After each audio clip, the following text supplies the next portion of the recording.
ካልን ራሱ አንዳንድ ቤተሰቦች ስለ ሸሪዓ እኮ ብዙ አልገባቸውም። እናቶቻችን ቤተሰቦቻችን እኮ ስለ ቁርአን፣ ስለ ሐዲስ፣ ስለ ሸሪዓው ምንም አያውቁም እኮ።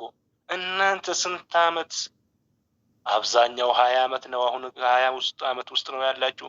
21 ምናምን 22 ትንሽ ነው። 10 ቤት ያለው ትንሽ ሰው ነው ይሄኔ። ስንት ዓመት ግን አገር ቁጭ እያላችሁ ከቁርአን ሳይተዋወቅ ቁርአንን አንድ ቀን ሳይቀራ ቁርአን ምን እንደሆነና የነቢያችን ሰለላሁ ዐለይሂ ወሰለም ሐዲስ ምን እንደሆነ ሳታቁ እስካሁን የኖራችሁ ብዙዋችሁ አላችሁ። እና በዛን ጊዜ አባቶቻችንና እናቶቻችን ያውቃሉ ነበር? ስለ ሸሪዓ ያውቃሉ? አያውቁም። ዛሬ ደግሞ እኛ ንቃብሽ አርግተሽ ሱናን ይዘሽ ጀልባብስን ለብሸስ ወደ ሀገር ገብተሽ አይ ወንድ ማናገር ሐራም ነው አያስፈልግም፣ ነቢያችን ሰለላሁ ዐለይሂ ወሰለም ከልክለዋል፣ ወንድ ከማናገር ከእጁን አንድ ሴት ወይን አንድ ወንድ ከእጁ በእጁ አንድ ሴት ከመጨበጥ የበለጠ እሳትን መያዝ ይሻለዋል፣ ወይም ብረት ነገር በእሳት ተሙቆ አይኑ ውስጥ ቢደረግ ይሻልለታል አሉ ነቢያችን ሰለላሁ ዐለይሂ ወሰለም። እህታችን ዛሬ ይህን ሰምታታለች፣ ቁርአንን ሰማች። ከወንድ ጋር እንዳይቀራረቡ የሚለው ቁርአን ታውቃለች። ዛሬ በዚህ ሸሪዓ ሰራለሁ ብላ ከገባች ስለ ሸሪዓ ስለ ቁርአንና ሐዲስ ያልገባቸው ቤተሰቦቻችን ምን አዲስ ነገር ይዛ መጣች? ምንድነው ሸሪዓ የምትለው? ምንድነው ያጎት ልጅ ማናገር የሌለ የሚለው? ያክስት ልጅ አያናግሩትም ሐራም ነው የሚለው ሸሪዓ ከየት አመጣች? ምንድነው ብሎ ሊከለክሉሽ ይችላሉ። አንቺ ያኔ እናቴን እምቢ አልልም፣ እንደዚሁም አክስቴ ትቆጣችብኛለች፣ ያክስቴ ልጅ ያክስቴ ምናምን እንደዚህ ይሆናል፣ ወንድ የቤተሰባችን ዘመን ነው፣ ቅርብ ነው፣ ሁሌ ይመጣል፣ ምን ይለኛል የምትይ ከሆነ የአላህን ፍራቻ አላህን ካልተጠነቀቅሽው ሌላ ጥያቄ ነው የሚመጣብሽ፣ ሌላ ነገር ነው ስለሚመጣብሽ። ስለዚህ አላህን መጠንቀቅ አለብሽ። ባለሽበት ቦታ አላህን መፍራት አለብሽ። አሁን እንዳለው አንድ ሰውዬ መጥቶ ቃለ ረጁሉ መን ዓሊም፣ ዓሊም ማለት ማን ነው?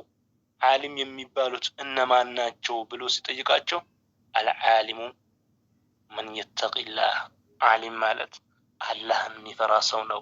ዓሊም ማለት ሰው ምን ይለኛል የሚለው ሳይሆን አላህ ምን ይለኛል፣ ነገ እንዴት ነው የሚሆነው፣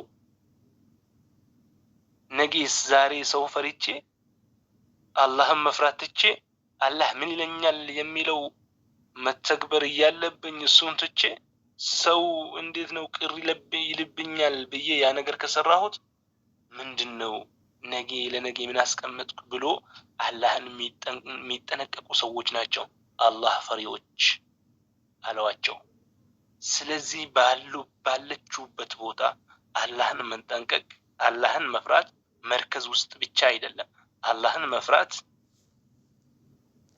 አብሮ ቁርአን ምንቀራ ሰዎች ስናያቸው ብቻ አይደለም፣ ኡስታዝ ስናይ ብቻ አይደለም።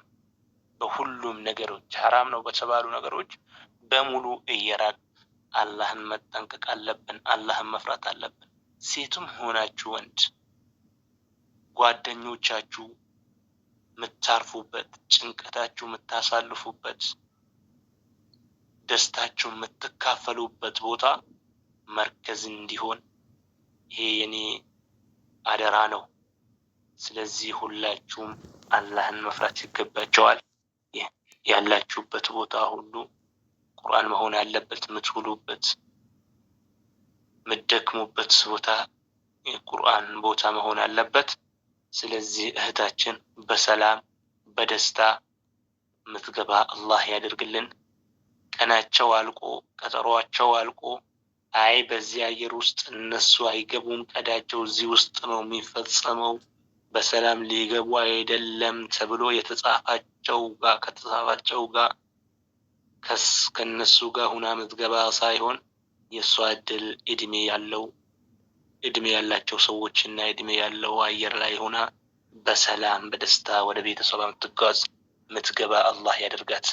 በሙሉ ቤተሰብ በሙሉ ጉረቤት በሙሉ ዘመድ አዝማዳ በደስታ ድሮ እንዳያቸው እንድታቃቸው ሳይሆን በኢማን ተለውጦ በሀብትም ተለውጦ በኢማን በተሞሉ ቤተሰብ በውዴታ በተሞሉ የሚፈቃቀሩ ቤተሰብ የተለያዩ ብቻ ገብታ ገና ከነሱ ጋር መጨነቅ ምናምን ሳይሆን ውዴታ የበዛበት ቦታና የሚፈቃቀሩ ቤተሰብ እሷን ገብታ ፍቅሯን የምትገልጽበት ደስታዋን ብዙ ስሜት የሚሰማት ቤተሰብ ውስጥ አላህ ያስገባት።